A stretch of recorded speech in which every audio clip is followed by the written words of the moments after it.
salaam la mi fa j'espère que yéen a ngi ci jàmm Ndiouga Thiam toroxalati na ki nga xam ne moom moo di Papa Yakhya encore une fois muy lu mu tàmba def lool muy lu metti Diouma Thiam loolu nga xam ne moom moo nekkoon seen chronique du jour waaye itamit ki di Diouma Thiam toroxal gi nga xam ne maamam toroxal na ko Papa Yakhya metti na ko lool mu koy joytu pareegut maamam daal koy wax mauvaise nouvelle bi nga xam ne moom lañ ko doon nëbb pendant des années nga xam ne boobu ak léegi war na def 20 ans muy ko ne moom mii di Diouma Thiam kat maamam xamal ne que ne ab seex la waaye maamam mu jigéen bii nii di Khoudia Thiam moom moo saakaloon pexe baneen seex ba tax Diouma Thiam daw génn kër gi dem ci kii di Nogay ne ko man kat dama bëgg nga nëbbu ma ndax suñu waa kër dañ ma def lu ma metti daal koy expliquer lépp loolu rek sa yaram war na si mën a daw mu lay xawal ne que ça ne ment pas parce que kii di Diouma Thiam doon tax xamagul kan mooy seexam waaye d'après nit ñi wax dafa mel ni que yëg na ne Nogay mii kat moom mooy seexam parce que automatiquement dafa daw dem ci moom te xam naa ne am na lu muy yëg ci yaramam doonte xamagu ci dara ñu wax ci ki nga xamante ni moom moo di Nogay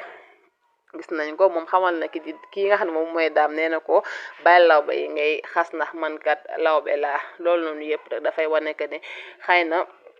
ay lawbe dañ ko adapté yar ko santalee ko gajaga ba tax moom mu jàpp ne lawbe la bu fekkente ne moom moo di ki nga xam moom mooy seexu Diouma Thiam bi kon Nogay mii alkaani moom mooy papaam moom mooy seexu Diouma Thiam bi ñuy wër waaye li tax mu def loolu noonu yëpp dafa bëggoon juste rek pour mën a am liggéey bu baax te xamaloon nañ ko ne patron bii di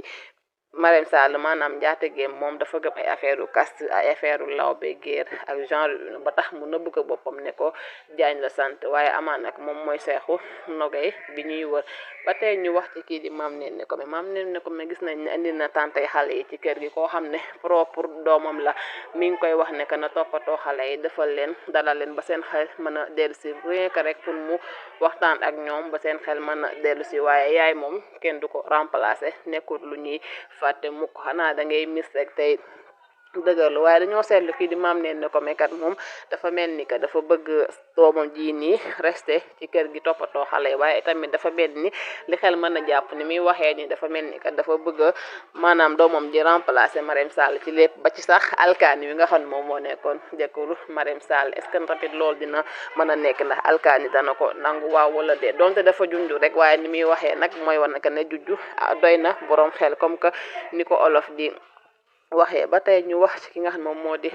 alkaani jóge na Italie ñëw fekk papaam ma Khoudia Tall di waaj a génne yaayam kër gi ba mer lool ba ne papaam sama yaay du génn kër gi bu génn dee am yow yaa di am waaye ba tey loolu yëpp rek mën nañoo comprendre alkaani parce que alkaani dafa mal placé pour génne papaam wala yaayam dëgg la na xëy na bàyyi na papaam mu génn waaye nekkul lu ko gënal waaye comme li ñuy wax rek xolu yaay ak doom dafa jege benn doom bu sañoon doo gis sa yaay di tumuranke wala muy génn ne si mbedd bi te xamoon yan circonstance day nekk loolu rek moo tax mu réaliser ni waaye bëggul doon benn yoon papaam génn kër gi comme li ñuy wax rek xolu ndey ak doom dafa jege xëy na rek moo tax mu doxalee nii kon mbokk yi lii moo nekkoon seen chronique du jour jërë ngeen jëf waaye n'oubliez pas de abonner like partager tey j'aime merci beaucoup si yeneen chronique ak yeneen épisode